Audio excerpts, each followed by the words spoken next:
Hola, gracias por estar con nosotros. Soy Carlos Mejía y esto es Huellas de Libertad. Llegamos hasta ustedes con el propósito de mostrarle las alternativas que Dios nos ofrece en su palabra para ser libres de aquellas cosas que fácilmente atrapan nuestro corazón. Quédese con nosotros. Nuestro tema de hoy, la ira. Permítame preguntarle, ¿le resulta habitual enfadarse de manera desmedida? ¿Suele usted perder el control de sus palabras, de sus hechos en momentos de malestar? Hiere, insulta, maldice, golpea, maltrata a otros y se deja llevar por ese impulso de la ira. ¿Se siente usted atrapado por todo este tipo de reacciones agresivas relacionadas con la ira cuando entra en impaciencia?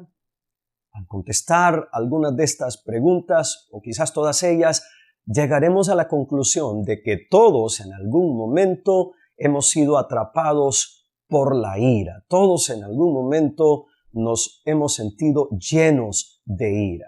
Desde el simple sentido de molestia que queda aguardado en el corazón hasta la manifestación de una ira salida de control, que puede ser dañina para las relaciones, dañina para los negocios, dañino para nuestra estabilidad personal o familiar. Todos hemos experimentado la ira. De hecho, hay quienes pueden llegar a convertirse en personas sumamente iracundas, como se le conoce a aquellos que están atrapados por la ira. La Real Academia Española dice que ira es la pasión del alma que causa indignación o enojo. Pero, ¿cómo se manifiesta la ira? ¿Cuáles son esos rasgos, esas características que nos dicen que posiblemente nosotros estamos esclavos o hemos sido atrapados por la ira?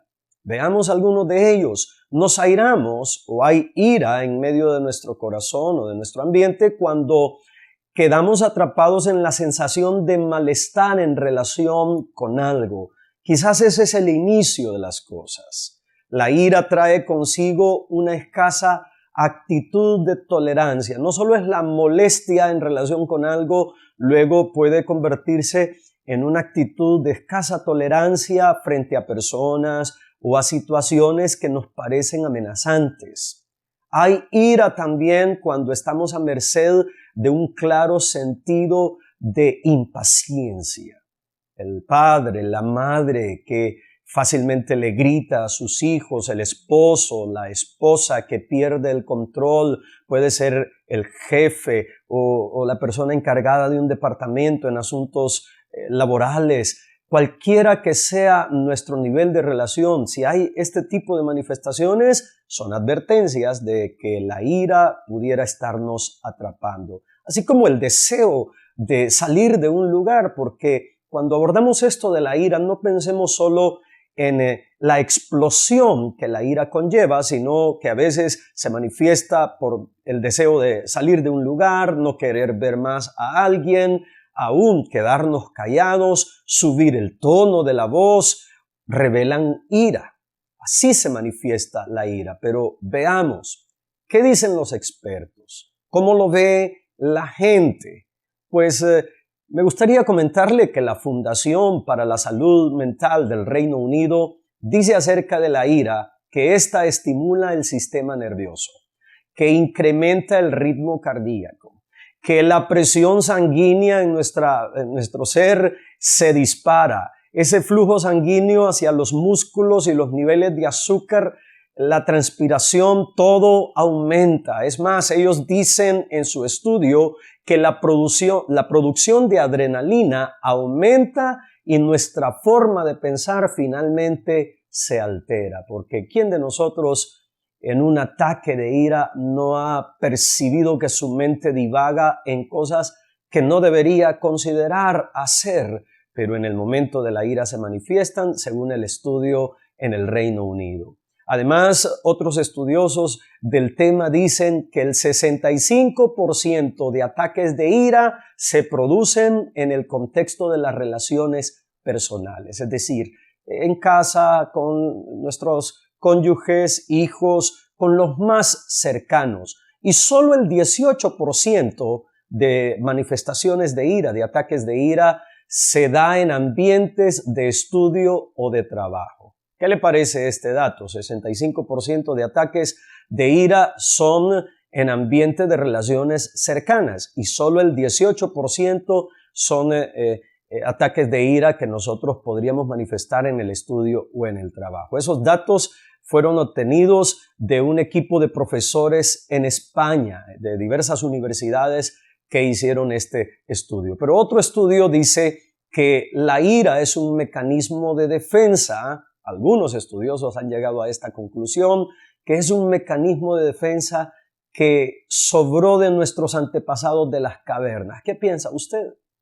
Es decir, que por causa de que ellos son tendientes a ver al ser humano como producto de la evolución, que eso de la ira se quedó como una expresión de aquella antigüedad. Los expertos también dicen que las variables de la ira van según el desarrollo evolutivo, volviendo a esto de la evolución, o según el contexto social en el que nosotros estamos, o la cultura por la cual hemos sido alcanzados e influenciados. De hecho, dos de los exponentes más reconocidos de esta tendencia, Darwin y Freud, ellos llegaron a la misma conclusión. Dijeron que la ira no puede ser sujeta de control porque es un rasgo biológico humano imposible de controlar. Así lo ven algunos que se llaman a sí mismos expertos en cuanto a estudiar las cosas que atrapan el corazón del hombre.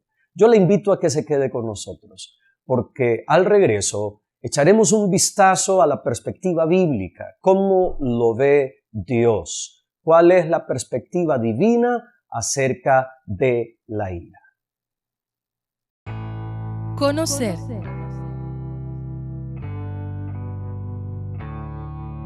Experimentar. Vivir. Sin condenación. La verdad que nos lleva a completa libertad. Huellas de libertad. Verdades eternas para problemas actuales. Hoy en Huellas de Libertad nuestro tema es la ira. Después de haber visto cómo lo ve la gente y de dar algunas definiciones y estudios acerca de esto, veamos cómo lo ve Dios. ¿Qué dice la Biblia acerca de la ira? El primer ataque de ira que nosotros encontramos en la Biblia está registrado en Génesis 4, que es el ataque de Caín contra su hermano Abel. Caín entró en una crisis de ira al punto en el que le dio muerte a su hermano Abel. Les leo lo que dice Génesis 4 del 4 al 8. Y el Señor miró con agrado a Abel y a su ofrenda, pero no miró así a Caín ni a su ofrenda. Por eso Caín se enfureció y andaba cabizbajo. Entonces el Señor le dijo: ¿por qué estás tan enojado? ¿Por qué andas cabizbajo? Vea usted que en este relato de las Escrituras vemos a un Caín completamente disgustado, enfurecido, porque no se sintió tan aceptado, no se sintió que estaba a la altura en cuanto a asuntos de altar como su hermano Abel. Aquello le disgustó tanto que se ensañó en contra de Abel, su hermano, hasta darle muerte. Hay dos palabras asociadas en el pasaje que me gustaría citar y tomar para que veamos cómo Dios ve la ira. Una de ellas es la palabra enfurecido. Este término viene de una raíz en el hebreo, porque tomar la palabra de Dios nos da luz acerca de cómo Dios ve las cosas. Viene de una raíz que podría traducirse como estar acalorado, furioso, sensación de estar encendido o quemándose interiormente a causa de ira, por supuesto. Y yo sé que usted y yo mismo nos identificamos con esa sensación, con eso de sentirnos acalorados, furiosos, sentirnos que estamos quemándonos, encendidos porque algo nos molestó a ese punto. Eso fue lo que sucedió con Caín, pero la Biblia no solo habla de un Caín enfurecido, sino de un Caín cabizbajo. Este término, también tomado del hebreo, aunque se traduce para nuestras versiones en español como cabizbajo, viene de una raíz que puede implicar sensación de fracaso, sensación de estar caído por dentro o de sentirnos postrados. Y si me permite, ¿cuántas veces nosotros hemos albergado sentimientos de este tipo? Quizás tu ira es así, una ira que te lleva a sentir fracaso, a sentir que estás caído, a sentir que estás postrado, pero todavía no hemos llegado al punto de enfurecernos y demostrarlo. Pero Dios lo que nos está diciendo con estos pasajes es que debemos tener el cuidado para identificar si acaso la ira está tomando lugar en nuestro corazón. Otro pasaje muy interesante acerca de episodios de ira que se registra en la Biblia, precisamente siempre en Génesis, capítulo 27, nos habla de todo el contexto de la vida familiar de Isaac. Isaac tenía 2 hijos, Esaú y Jacob, 2 hijos del mismo parto, de la misma madre, pero hubo disputa entre ellos. Jacob, que era un tipo hogareño, tomó ventaja en alguna ocasión, o al menos su hermano Esaú le permitió tomar ventaja para decir entre ellos, hagamos negocios, yo quiero los derechos de tu primogenitura. Esaú, que era el primogénito porque aunque eran gemelos, nació antes que Jacob, le permitió por un plato de lentejas a su hermano llegar a la conclusión entre ellos, ahora yo tengo los derechos de primogenitura. Todo eso preparó el ambiente para que cuando Isaac estaba a punto de declarar la bendición sobre su hijo Esaú por ser el primogénito, Jacob, con la ayuda de su madre, tomara ventaja. Y si usted puede en su Biblia leer todo lo que la Biblia nos muestra acerca de esta historia de estos 2 hermanos, Jacob tomó ventaja y llega delante de su padre con lo que el papá le había pedido a Esaú, se hace pasar por Esaú y finalmente obtiene la bendición como si él fuera el primogénito, la obtiene para él, pero la bendición que Isaac estaba declarando era para Esaú. Ahora bien, todo esto desencadenó en lo siguiente. Dice la Biblia en capítulo 27, versículos 41 al 44. A partir de ese momento, Esaú guardó un profundo rencor hacia su hermano por causa de la bendición que le había dado su padre. Y pensaba, ya falta poco para que hagamos duelo por mi padre. Después de eso, mataré a mi hermano Jacob. Es decir, también Esaú tenía la misma predisposición y estaba tan cargado de ira como Caín. Y él estaba dispuesto incluso a matar a su hermano Jacob. Pero su madre, Rebeca, había intervenido o interviene en el asunto y le advierte esto a su hijo Jacob pidiéndole lo siguiente. Dice la parte final de estos versículos, quédate con él, refiriéndose a su hermano Labán, por un tiempo hasta que se calme el enojo de tu hermano. Todo esto nos lleva también a descubrir que la ira tiene que ver con otros factores, no solo los que ya hemos dicho de estar enfurecidos o cabizbajo. Aquí en el pasaje se habla de rencor, de enojo, pero también Rebeca agrega la calma, hasta que se calme el enojo de tu hermano. El rencor, citado en este pasaje, viene de una raíz hebrea que implica retener la animosidad en contra de alguien. ¿Le ha pasado a usted que usted retiene esa tendencia de molestia en contra de alguien? El enojo, como se lee en el pasaje, podría traducirse como disgusto o respirar con dificultad. Hay gente que cuando se enoja es así. Comienza a sentir tal disgusto que hasta literalmente su respiración se altera. Pero esta mujer que le dice vete y espera a que a tu hermano se le calme el enojo. El término calmar en este caso es cesar la atención que se le da a algo, ignorarlo, olvidarlo, permitir que algo se marchite. ¿Por qué le cito esto? Porque estoy seguro que Dios quiere que lleguemos a esta instancia, a que tratemos nuestra ira, porque airarse es una emoción, y que tratemos la ira así, dándole lugar a la calma. Así que Dios lo ve así. Por favor, quédese con nosotros porque al regreso vamos a seguir huellas de libertad que Cristo nos ofrece. Vamos a ver cuáles son esas huellas de libertad para ser libres de la ira.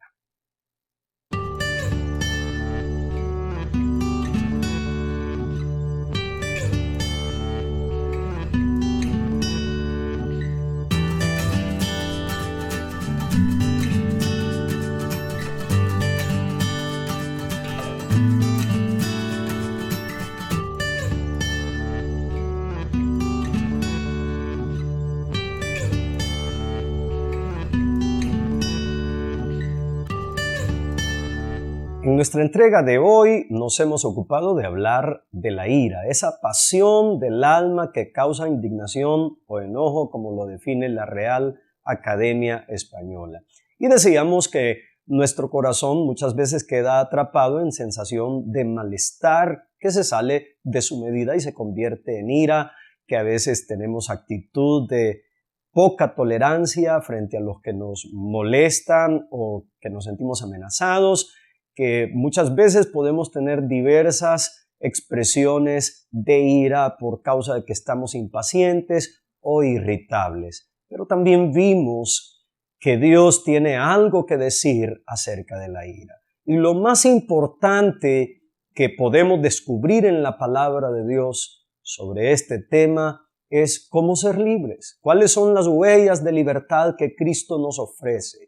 No olvide que en Jesús está el potencial de libertad y una vez que Él viene a nuestro corazón, solamente podemos seguir sus huellas y seremos completamente libres de todas estas cosas. En primer lugar, permítame aconsejarle lo siguiente para ser libre de la ira. Decida rendir delante de Dios su vida y emociones, porque la ira es una emoción. La palabra del Señor dice en el Salmo 37:8, refrena tu enojo, abandona la ira, no te irrites, pues esto conduce al mal. De verdad, nuestra vida puede entrar fácilmente en ira, pero con la ayuda de Jesús fácilmente podemos ser libres de ella, podemos aprender a desarrollar ese potencial para refrenar nuestro enojo, para abandonar la ira. Así que es una decisión. Traer delante del Señor. Si usted reconoce para sí mismo que es iracundo, pues decida rendir delante de Dios su vida y sus emociones. Y en su tiempo de oración, dígale, Señor, quiero rendirte mi emoción, quiero rendirte esta tendencia a airarme. En segundo lugar, debemos seguir esta huella. Resuelva los asuntos que le molestan antes que el día termine. Resuelva aquello que le causa enojo. Si usted es de los que permite que la molestia, que el sentido de frustración se siga acumulando día tras día, eso le sucede en el matrimonio, con los hijos, en el trabajo, en los negocios, y no lo resuelve, usted se convierte en una bomba de tiempo. Permítame leerle lo que dice Pablo al respecto, Efesios 4:26. Si se enojan, no pequen. No dejen que el sol se ponga estando aún enojados. ¿En cuántas ocasiones vamos a tomar nuestro descanso por la noche y no somos capaces de compartir, de finalizar el día con una cordial conversación con aquellas personas con las que dormimos porque hubo ira o hay ira acumulada en nuestro corazón? Pues Dios nos da la solución. El Señor dice, sí se enojan. Y vea usted que Él no censura el enojo en sí mismo, la ira en sí misma, sino las consecuencias que pueden venir por causa del mal manejo del enojo.